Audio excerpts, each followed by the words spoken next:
छठ पूजा की क्या होती है खूबसूरती और क्या होता है पहचान, आइए मैं आप लोगों को इस ब्लॉग से बताती हूँ। तो सबसे पहले आयुष के सिर पे दौरा उठाया जाता है और दौरा वही उठाता है जो व्रत किया होता है। व्रती लोग ही दौरा को उठाते हैं और हमारे घर दो दो दौरे थे क्योंकि दो लोग व्रत थे हमारे यहाँ। फिर हम लोग जाने लगते हैं घाट पे और यहाँ पे आप लोग देख सकते हैं पीछे सभी लोग आ रहे हैं। घाट पे पहुँच जाने के बाद सबसे पहले जो पोखरे का पानी होता है, घाट का पानी होता है, उस पानी से कलश भरा जाता है और कलश भर लेने के बाद वेदी पे चौरठ लगा के वेदी का पूजन किया जाता है और वेदी पे हर एक फल चढ़ाया जाता है।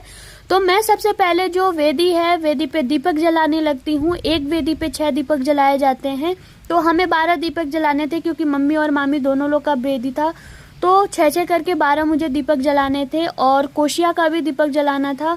तो मैं सभी कोशिया में और दीपक में बत्ती करके तो मैं दीपक जलाती हूँ। उसके बाद मम्मी जाने लगती हैं पानी में, तो दीदी सबसे पहले मम्मी को सिंदूर पहनाती हैं। और छठ पूजा की पहचान और छठ पूजा की खूबसूरती यही होती है नाक से सिंदूर लगाना। हमारे यहाँ नाक से सिंदूर लगाए बिना कोई भी तीज त्योहार कंप्लीट नहीं होता है। फिर उसके बाद मम्मी का आंचल भर के मम्मी को सुपेली पकड़ा दिया जाता है और मम्मी जाने लगती हैं पानी में। और मम्मी की सुपेली में अगरबत्ती नहीं था तो मैं मम्मी के सुपेली में सबसे पहले अगरबत्ती लगाती हूँ। फिर उसके बाद तो मम्मी चली जाती हैं पानी में और फिर उसके बाद मामी जाती हैं घाट के पानी से हाथ पैर धुलने। हमारे यहाँ नहाती तो नहीं है लोग, लेकिन हाथ पैर धुल लेती हैं घाट के पानी से।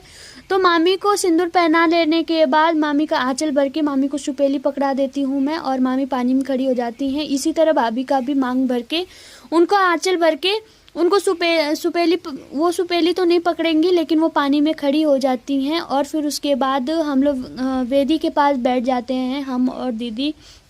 और आप लोग शाम को देख सकते हैं घाट पे कितनी सारी भीड़ है और तब तक अर्घ नहीं लिया जाता है और ये लोग तीनों लोग तब तक खड़ी रहेंगी। और जितने भी हमारी माता बहनें पानी में खड़ी हैं ये लोग तब तक खड़ी रहेंगी जब तक सूर्य भगवान का पूरी तरह से अस्त्र ना हो जाए। और सूर्य भगवान को जब तक अर्घ ना दे ले तब तक ये लोग पानी में खड़ी रहेंगी। और आप लोग कमेंट में ज़रूर बताइएगा कि हमारी वेदी आप लोगों को कैसी लग रही है।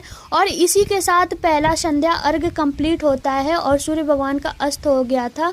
इसीलिए कहा जाता है कि उगते सूर्य को पूजा करना तो दुनिया सिखाती है, लेकिन जो डूबते सूर्य की भी पूजा करे वो एक महान परंपरा से कम नहीं है। ये केवल यूपी, बिहार और झारखंड के लोग ही इस परंपरा को निभा सकते हैं।